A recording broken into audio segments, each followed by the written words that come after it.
ನಮಸ್ಕಾರ. ನೀವು ನೋಡ್ತಾ ಇದ್ದೀರಾ ಪಬ್ಲಿಕ್ ಒನ್ ಮೀಡಿಯಾ. ನಾನು ದಿವ್ಯಶ್ರೀ. ಇವತ್ತಿನ ವಿಶೇಷ ಕಾರ್ಯಕ್ರಮವಾಗಿರುವಂತಹ ಪುಣ್ಯ ಕ್ಷೇತ್ರಕ್ಕೆ ನಿಮಗೆಲ್ಲರಿಗೂ ಕೂಡ ಸ್ವಾಗತ. ನಮ್ಮ ಸಾಂಸ್ಕೃತಿಕ ನಗರಿ ಮೈಸೂರು ಅಂತ ಹೇಳಿದ ತಕ್ಷಣ ನಮಗೆಲ್ಲರಿಗೂ ಕೂಡ ನೆನಪಾಗುವಂಥದ್ದು ವಿಶ್ವವಿಖ್ಯಾತ ಮೈಸೂರು ಅರಮನೆ, ಮೈಸೂರು ದಸರಾ, ಪುರಾತನ ಕಟ್ಟಡಗಳು ಮತ್ತು ಪುರಾತನ ಕಾಲದಿಂದಲೂ ನೆಲೆ ನಿಂತಿರ್ತಕ್ಕಂತಹ ದೇವಾಲಯಗಳು. ಇವತ್ತು ನಾವು ಮೈಸೂರು ಬೆಂಗಳೂರು ರಸ್ತೆಯಲ್ಲಿರುವಂತಹ ದಂಡಿನ ಮಾರಮ್ಮ ದೇವಾಲಯದ ಪುಣ್ಯ ಕ್ಷೇತ್ರದಲ್ಲಿ ಇದ್ದೇವೆ. ಇದು ಮೈಸೂರಿನ ಒಂದು ಹೆಸರಾಂತ ಐತಿಹಾಸಿಕ ಪರಂಪರೆಯುಳ್ಳಂತಹ ದೇವಸ್ಥಾನ ಅಂತಾನೆ ಹೇಳ್ಬೋದು. ಇಲ್ಲಿಗೆ ದೂರದ ಊರಿನಿಂದ ಸಾಕಷ್ಟು ಭಕ್ತಾದಿಗಳು ತಮ್ಮ ಇಷ್ಟಾರ್ಥಗಳನ್ನು ನೆರವೇರಿಸುವಂತಹ ಸಲುವಾಗಿ ಹಾಗೂ ತಮ್ಮ ಕಷ್ಟಗಳ ಪರಿಹಾರಕ್ಕಾಗಿ ಈ ದೇವಾಲಯದ ದರ್ಶನವನ್ನು ಮಾಡುವಂತಹ ಒಂದು ಪ್ರತೀತಿ ಇದೆ. ಇವತ್ತಿನ ಈ ಒಂದು ಸಂಚಿಕೆಯಲ್ಲಿ ದಂಡಿನ ಮಾರಮ್ಮ ದೇವಿಯ ಇತಿಹಾಸ ಏನು, ಇದರ ವಿಶೇಷತೆ ಏನು, ವೈಶಿಷ್ಟ್ಯತೆಗಳೇನು ಅಂತ ಹೇಳಿ ನೇರವಾಗಿ ದೇವರ ದರ್ಶನವನ್ನು ಪಡೆದು ಈ ಕುರಿತು ಕೆಲವೊಂದಿಷ್ಟು ಮಾಹಿತಿಗಳನ್ನು ನೋಡ್ಕೊಂಡು ಬರೋಣ ಬನ್ನಿ.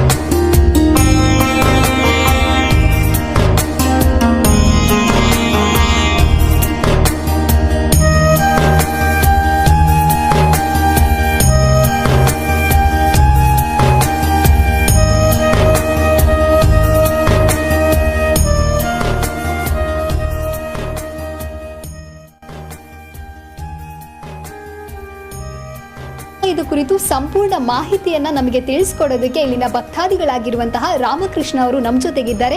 ಸೊ ಬನ್ನಿ ಅವರೊಂದಿಗೆ ಕೆಲವೊಂದಿಷ್ಟು ವಿಚಾರಗಳನ್ನ ದೇವಾಲಯದ ಕುರಿತು ಮಾತನಾಡೋಣ. ನಮಸ್ತೆ ಸರ್, ಹೇಗಿದ್ದೀರಾ? ಚೆನ್ನಾಗಿದ್ದೀನಿ. ಓಕೆ, ಅಂದ್ರೆ ಈ ದೇವಾಲಯದ ಇತಿಹಾಸ ಏನು, ದಂಡಿ ಮಾರಮ್ಮ ಅಂತ ಹೇಳಿ ಒಂದು ಹೆಸರು ಬರೋದಕ್ಕೆ ಕಾರಣ ಏನು? ಈ ದೇವಸ್ಥಾನ ಮೂಲತಃ ಮೈಸೂರು ಸಂಸ್ಥಾನದ ಮಹಾರಾಜರಾದಂಥ ನಾಲ್ವಡಿ ಕೃಷ್ಣರಾಜ ಒಡೆಯರವರ ಇಂದಿನ ಅಧಿಕಾರದಲ್ಲಿದ್ದಂಥವರು ಈ ದೇವಸ್ಥಾನನ ಇಲ್ಲಿ ಪ್ರತಿಷ್ಠಾಪನೆ ಮಾಡಿದಂಥದ್ದು. ವಿಶೇಷವಾಗಿ ಏನಂದರೆ ಈ ದೇವಸ್ಥಾನದ ಈ ದಂಡಿನ ಮಾರಮ್ಮ ಅನ್ನೋಂಥದ್ದೇನಿದೆ ಅದು ದಂಡೆತ್ತಿ ಬರುವಾಗ ಅಥವಾ ದಂಡೆತ್ತಿ ಹೋಗುವಾಗ ಅವರೆಲ್ಲ ಇಲ್ಲಿ ಸೇರ್ಪಡೆ ಆಗ್ತಿದ್ರು. ಇದು ಅವ್ರಿಗೊಂದು ಪಾಯಿಂಟ್ ಮಾಡ್ತಿದ್ರು. ಈಗ ಅವರೇನಂದರೆ ಎಲ್ಲ ಗ್ಯಾದರ್ ಆಗಬೇಕು, ಅವ್ರಿಗೆ ಒಂದು ದಂಡಿನ ಮಾರಮ್ಮನ ದೇವಸ್ಥಾನ, ಇಲ್ಲಿಂದ ಪೂಜೆ ಪುನಸ್ಕಾರಗಳನ್ನು ಮಾಡಿ ಆಶೀರ್ವಾದ ಪಡೆದು ಅವರು ದಂಡೆತ್ತಿ ಹೋಗ್ತಾಯಿದ್ರು. ಇದು ಇಲ್ಲಿನ ಪ್ರತೀತಿ. ಬಹುಶಃ ಈಗ ನಮಗೆ ತಿಳಿದಿರೋ ಮಟ್ಟಕ್ಕೆ ಇದೆಲ್ಲ ಒಂದು 160-170 ವರ್ಷಗಳ ಇತಿಹಾಸ ಇರುವಂಥ ದೇವಸ್ಥಾನ.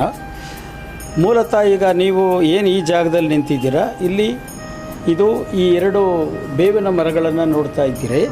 ಇದು ಈ ಬೇವಿನ ಮರ ಮನೆ ಮಂಚಮ್ಮ ಅನ್ನೋ ಹೆಸರಿನಿಂದ ಕೂಡಿರುವಂಥ ಒಂದು ಬೇವಿನ ಮರ. ಇದಕ್ಕೆ ಸಂಪೂರ್ಣ ವೆಜ್ ಇದು, ಇಲ್ಲಿ ನಾನ್ ವೆಜ್ ಇಲ್ಲ. ಇದಕ್ಕೆ ಆದಂಥ ಒಂದು ಪ್ರತ್ಯೇಕವಾದಂಥ ಒಂದು ಪ್ರತೀತಿ ಇದೆ. ಸೊ ಹಾಗಾಗಿ ಇದರ ಪಕ್ಕದಲ್ಲಿ ಬಿಸಿಲು ಮಾರಮ್ಮನ ದೇವಸ್ಥಾನ, ತದನಂತರ ದಂಡಿನ ಮಾರಮ್ಮನ ದೇವಸ್ಥಾನ. ಇದು ಆವತ್ತಿನ ಕಾಲಕ್ಕೆ ಏನು ವ್ಯವಸ್ಥೆಗಳು ಬೇಕೋ ಆ ವ್ಯವಸ್ಥೆಗಳು ಇಲ್ಲಿರಲಿಲ್ಲ. ಇತ್ತೀಚಿನ ದಿನಗಳಲ್ಲಿ ನಮ್ಮ ಈ ಕ್ಷೇತ್ರದ ಗುಡ್ಡಪ್ಪನವರಾದಂಥ ಶ್ರೀ ಶಿವಪ್ಪನವರ ನೇತೃತ್ವದಲ್ಲಿ, ಮಾರ್ಗದರ್ಶನದಲ್ಲಿ, ಅವರ ಶ್ರಮ ಫಲದಿಂದ ಇವತ್ತು ದೇವಸ್ಥಾನ ಈ ಮಟ್ಟದಲ್ಲಿ ಅಭಿವೃದ್ಧಿ ಆಗಿದೆ.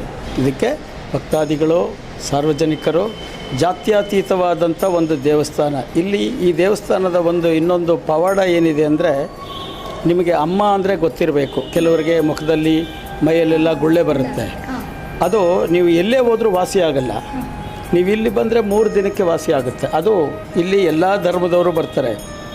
ಕ್ರಿಶ್ಚಿಯನ್ ಬರ್ತಾರೆ, ಮುಸ್ಲಿಮ್ಸ್ ಬರ್ತಾರೆ, ಹಿಂದೂಗಳು ಬರ್ತಾರೆ, ಎಲ್ಲರೂ ಬರ್ತಾರೆ. ಜಾತ್ಯತೀತವಾದಂಥ ಒಂದು ಧರ್ಮಾತೀತವಾದಂಥ ಒಂದು ಕ್ಷೇತ್ರ ಅಂದರೆ ಅದು ಇದು. ಇನ್ನೊಂದು ವಿಶೇಷ ಏನಂದರೆ, ನಿಮಗೆ ಈ ದಂಡಿನ ಮಾರಮ್ಮನ ದೇವಸ್ಥಾನ ಅಂತ ನಾವು ಕರಿತೀವಿ, ಇದು ನಮಗೆ ಈ ಕೆಸರೆ ಅನ್ನುವಂಥದ್ದು ಬಹುತೇಕ ನೀವು ಇಡೀ ಭಾರತದಲ್ಲಿ ಎಲ್ಲೂ ಈ ಹೆಸರನ್ನ ಕೇಳಲಿಕ್ಕಿಲ್ಲ. ಕೆಸರೆ ಅಂದರೆ ಇಲ್ಲಿ ಕದನ ನಡೀತಾ ಇದ್ದಂಥ ಜಾಗ, ಸ್ಥಳ. ಈಗೇನು ಈ ಬನ್ನಿ ಮಂಟಪ ನೋಡ್ತೀರಿ, ಈ ಬನ್ನಿ ಮಂಟಪ ಅದಲ್ಲ, ಮೊದಲಿದ್ದಂಥ ಬನ್ನಿ ಮಂಟಪನೇ ಬೇರೆ. ಸೊ ಇಲ್ಲೆಲ್ಲ ಅದು ಆ ಕೆಸರೆ ಅನ್ನೋದು ಗುಮ್ಚಿ ಅಂತ ಏನು ಹೇಳ್ತೀವಿ, ಫೌಂಟೇನ್ ಸರ್ಕಲ್, ಅಲ್ಲಿಂದ ಸ್ಟಾರ್ಟ್ ಆಗಿ ಮಂಡ್ಯ ಜಿಲ್ಲೆವರೆಗೂ ಇದು ಕೆಸರೆ ಗ್ರಾಮ ಬರುತ್ತೆ. ಈ ಕೆಸರೆಗೆ ಗ್ರಾಮ ದೇವತೆ ದಂಡಿನ ಮಾರಮ್ಮ ಅಂತ. ಇದು ಈ ದೇವಸ್ಥಾನದ ಪ್ರತೀತಿ ಜೊತೆಗೇನೆಂದರೆ ಇದಕ್ಕೆ ಆದಂಥ ಇತಿಹಾಸವೂ ಇದೆ. ಬಟ್ ಬೇರೆ ಏನಂದರೆ, ಇಲ್ಲಿ ಕೆಲವು ವ್ಯವಸ್ಥೆಗಳಿಂದ ಇದು ಬೆಳಕಿಗೆ ಬರಲಿಕ್ಕೆ ಅವಕಾಶ ಆಗಿಲ್ಲ ಅಷ್ಟೇ.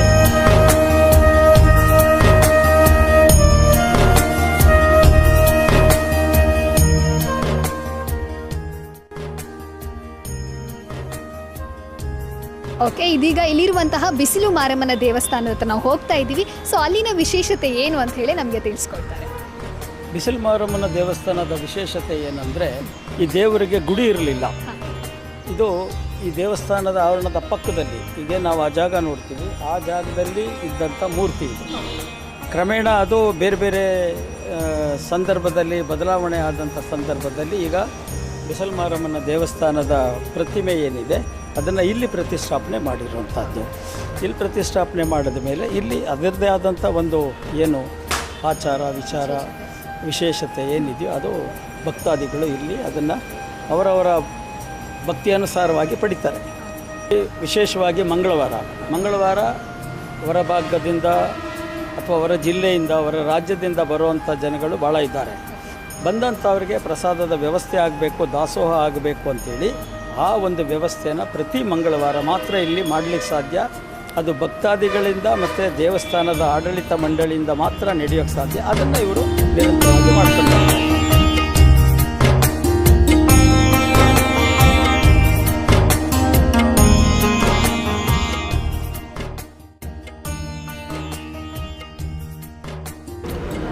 ದಂಡಿನ ಮಾರಮ್ಮನ ದೇವಸ್ಥಾನದ ಬಗ್ಗೆ, ಆ ತಾಯಿಯ ಪವಾಡ ಮತ್ತು ಶಕ್ತಿಯ ಬಗ್ಗೆ ಒಂದು ವಿಶೇಷವಾದಂಥ ಮಹಿಮೆ ಇರುವಂಥ ಜಾಗ ಇದು. ಯಾಕೆ ಅಂದರೆ, ಈಗ ಏನು ನಾವು ನೋಡ್ತೀವಿ, ಇಲ್ಲ ನಾವು ಪ್ರತಿಷ್ಠಾಪನೆ ಮಾಡಿರಬೇಕು ಅಥವಾ ಯಾವುದೋ ಒಂದು ವಿಗ್ರಹನ ನಾವು ಪ್ರತಿಷ್ಠಾಪನೆ ಮಾಡಿ ಪೂಜಿಸುವಂಥದ್ದು. ಏನೀಗ ನೀವು ಎದುರುಗಡೆ ನೋಡ್ತಾ ಇದ್ದೀರಿ, ಎದುರುಗಡೆ ನೋಡ್ತಾ ಇರುವಂಥದ್ದು ಅದು ಉದ್ಭವ ಮೂರ್ತಿ. ಉದ್ಭವ ಮೂರ್ತಿ ಅದು ಕಲ್ಲು ಅಲ್ಲ, ಮಣ್ಣು ಅಲ್ಲ. ಬಹುಶಃ ಅದು ಈಗ ಅದಕ್ಕೆಲ್ಲ ಪೂಜೆ ವ್ಯವಸ್ಥೆ ಮಾಡಿರೋದ್ರಿಂದ ಅದು ನಿಮಗೆ ಗೋಚರಿಸ್ತಾ ಇಲ್ಲ. ಇನ್ನೊಂದು ದಿನ ಬಂದು ನೀವು ಅದನ್ನು ನೋಡ್ಬೋದು. ಆ ಮೂಲ ದೇವರು ಉದ್ಭವ ಆಗಿರುವಂಥದ್ದು, ಹಿಂದೆ ಇರುವಂಥದ್ದು ಪ್ರತಿಷ್ಠಾಪನೆ ಆಗಿದೆ.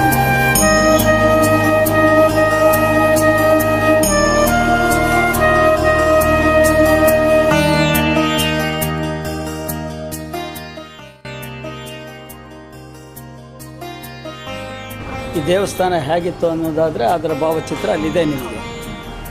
ಆ ದಿನಗಳಿಂದ ಈ ದಿನಗಳವರೆಗೆ ಈ ದೇವಸ್ಥಾನದ ಜೀರ್ಣೋದ್ಧಾರ, ಇಲ್ಲಿನ ಎಲ್ಲ ಪೂಜಾ ಕೈಂಕರ್ಯಗಳನ್ನು ನಮ್ಮ ಶ್ರೀ ಗುಡ್ಡಪ್ಪನವರು, ಈ ಕ್ಷೇತ್ರದ ಪೀಠಾಧ್ಯಕ್ಷರು, ಅವರು ಇದನ್ನು ನಿರಂತರವಾಗಿ ಅಭಿವೃದ್ಧಿಪಡಿಸ್ಕೊಂಡು ಬಂದಿದ್ದಾರೆ. ಇದರಲ್ಲಿ ಸಾಕಷ್ಟು ಎಲ್ಲ ಜನಗಳ, ಎಲ್ಲ ಸಮುದಾಯಗಳ, ಎಲ್ಲ ಧರ್ಮಗಳ ಒಂದು ಏನು ಬೇರು ಅಂತ ಹೇಳ್ತೀವಿ ಅದು ಈ ದೇವಸ್ಥಾನಕ್ಕಿದೆ.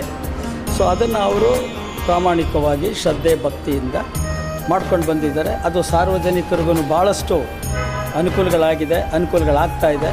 ಅದಕ್ಕೆ ಕಾರಣಕರ್ತರು ಅಂದರೆ ನಮ್ಮ ಈ ಕ್ಷೇತ್ರದ ಪೀಠಾಧ್ಯಕ್ಷರಾದಂಥ ಶ್ರೀ ಗುಡ್ಡಪ್ಪನವರು. ಆತ ನಮ್ಮ ತಂದೆ ಕಾಲದಿಂದನೂ ಈ ದೇವಸ್ಥಾನದಿಂದ ಅವಾಗೆಲ್ಲ ಬರ್ತಾನೆ ಇರ್ತೀವಿ. ವರ್ಷ ನಾವಿಲ್ಲಿ ಮರಿ ಹೊಡೆದಿದ್ದನ್ನು ಪರ ಎಲ್ಲ ಮಾಡ್ತೀವಿ. ತಾಯಿ ನಂಬಿಕೆ ಅಷ್ಟೇ ಚೆನ್ನಾಗಿದೆ. ಯಾರು ಏನೇ ಬಂದರೂ ಭಕ್ತಾದಿಗಳಿಗೆ ತಾಯಿ ಹತ್ರ ಬಂದು ಏನೇ ಬೇಡ್ಕಂದ್ರೂ ಒಂದು ಒಳ್ಳೆಯದಾಗುತ್ತೆ. ಆಗಿಂದನೂ ನಮ್ಮ ತಂದೆ ತಾಯಿ ಕಾಲದಿಂದನೂ ನಾವು ಇಲ್ಲಿ ಬಂದಿದ್ದೇನೆ ಪೂಜೆ ಮಾಡ್ಕೊಂಡು ಪ್ರತಿ ಮಂಗಳವಾರ ಹುಣ್ಣಿಮೆ ಅಮಾವಾಸ್ಯೆಗೆಲ್ಲ ಬಂದು ಇಲ್ಲಿ ಪೂಜೆ ಮಾಡಿ ತಡೆ ಹೊಡ್ಸ್ಕೊಂಡು ಹೋಗಿದ್ದೇನೆ. ಒಳ್ಳೇದು ಮಾಡ್ತೀವಿ, ನಮ್ಮ ದೇವ್ರಿಗೆ ಒಳ್ಳೇದು ಮಾಡ್ತಾರೆ. ತಾಯಿನ ಪೂಜೆ ಇರುವಾಗಲೂ ಬರ್ತೀವಿ, ವಾರದ ದಿನವೂ ಬರ್ತೀವಿ. ಪ್ರತಿ ಮಂಗಳವಾರ ಒಂದೊಂದು ದಿನ ಮಿಸ್ ಆಗುತ್ತೆ ಅಷ್ಟೇ. ಮಂಗಳವಾರ ನಾವು ಪ್ರತಿ ಮಂಗಳವಾರ ಬರ್ತೀವಿ, ಸೇವೆ ಸಲ್ಲಿಸ್ತೀವಿ. ನಾವು ಇಲ್ಲಿ ಎಲ್ಲರೂ ಒಗ್ಗೂಟಾಗಿ ಸೇವೆ ಸಲ್ಲಿಸಿ ನಾವು ಒಕ್ಕಣೆ ಕೇಳ್ಕೊಂಡು ನಾವು ಮನೆಗೆ ಹೋಗ್ತೀವಿ. ನಮಗೆಲ್ಲ ನೆರವೇರಿಸಿದಾಳೆ ಅಮ್ಮ. ನಮ್ಗೆ ಏನು ಕೇಳಿದ್ದೀವಿ ಅದೆಲ್ಲ ನಮ್ಗೆ ಕೊಟ್ಟಿದ್ದಾಳೆ. ನಾವು ನಗ್ನಗ್ತಾ ಸ್ವೀಕರಿಸಿದ್ದೀವಿ. ನಾವು ಎಲ್ಲನೂ ಒಳ್ಳೇದೇ ಮಾಡವಳೆ, ನಮ್ಮ ಕಷ್ಟನೆಲ್ಲ ಕಾಪಾಡ್ಕೊ ಬಂದವಳೆ. ಎಲ್ಲನೂ ನಮ್ಮ ಮಕ್ಕಳನ್ನ ಚೆನ್ನಾಗಿ ಒಳ್ಳೆ ದಾರಿಗೆ ತಂದೈತೆ. ಆ ತಾಯಿ ಕೃಪೆಯಿಂದ ನಾವು ಚೆನ್ನಾಗೇ ಇದ್ದೀವಿ. ಆ ತಾಯಿಗೆ ಮಂಗಳವಾರ ಬಂದು ನಾನು ಸೇವೆ ಸಲ್ಲಿಸ್ತೀನಿ. ನನ್ನ ಆರೋಗ್ಯ ಭಾಗ ಕೊಡಮಂತ ಕೇಳ್ಕೊಂಡಿದ್ದೀನಿ. ಎಲ್ಲನೂ ನನ್ನ ಚೆನ್ನಾಗಿ ಕಾಪಾಡ್ಕೊಂಡು ನಾವು ಇಲ್ಲಿ ಬರ್ತಾ ಇದ್ದೀವಿ. ಈ ತಾಯಿ ಕೃಪೆಯಿಂದ ನಾವು ಇವತ್ತು ಈ ಮಟ್ಟಕ್ಕೆ ಬೆಳೆದಿದ್ದೀವಿ. ನಾವು ಒಳ್ಳೆಯ ಒಂದು ಕಂಪ್ನಿಯಲ್ಲಿ ಕೆಲಸ ಮಾಡ್ತಾಯಿದ್ದೀವಿ. ಪ್ರತಿಯೊಂದು ಈ ತಾಯಿ ಆಶೀರ್ವಾದದಿಂದ ಏನೆಲ್ಲ ಆಗಿಲ್ಲ ಅಂತ ಹೇಳೋಕ್ಕಾಗಲ್ಲ. ಮೈ ಜುಮ್ಮನ್ನತ್ತೆ ಆ ಥರ ಒಂದು ಇದರಲ್ಲಿ ಇದಿದೆ ತಾಯಿ. ಅಮ್ಮ ಏನು ಕೇಳಿದ್ರು ನೀವು ಮನಸ್ಸಲ್ಲಿ ಇಟ್ಕೊಂಡು ಒಂದು ಹೂವು ಕೊಟ್ಬಿಟ್ರೆ ಆ ತಾಯಿ ಇವತ್ತವರೆಗೂ ಭಾಳ ಚೆನ್ನಾಗಿ ಎಲ್ಲ ಪ್ರತಿಯೊಂದನ್ನು ಮಾಡಿಕೊಟ್ಟಿದ್ದಾರೆ ಸರ್.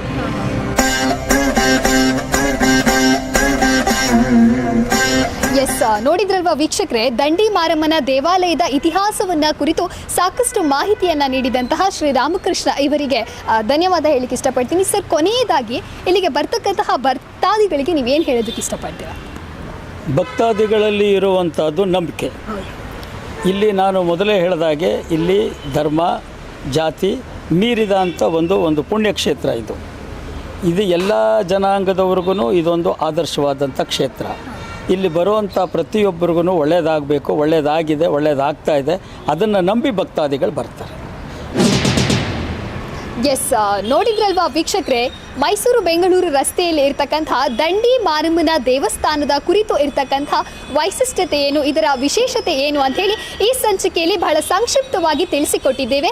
ಎಸ್, ನಮ್ಮ ಮುಂದಿನ ಪುಣ್ಯಕ್ಷೇತ್ರ ಸಂಚಿಕೆಯಲ್ಲಿ ಮತ್ತೊಂದು ದೇವಾಲಯದ ವಿಶೇಷತೆಯ ಕುರಿತು ಮಾತನಾಡೋಣ. ಎಸ್, ಮತ್ತಷ್ಟು ಅಪ್ಡೇಟ್ಸ್ಗಾಗಿ ನೋಡ್ತಾ ಇರಿ public 1 media. Camera person Chiru ಜೊತೆಗೆ ದಿನೇಶ್.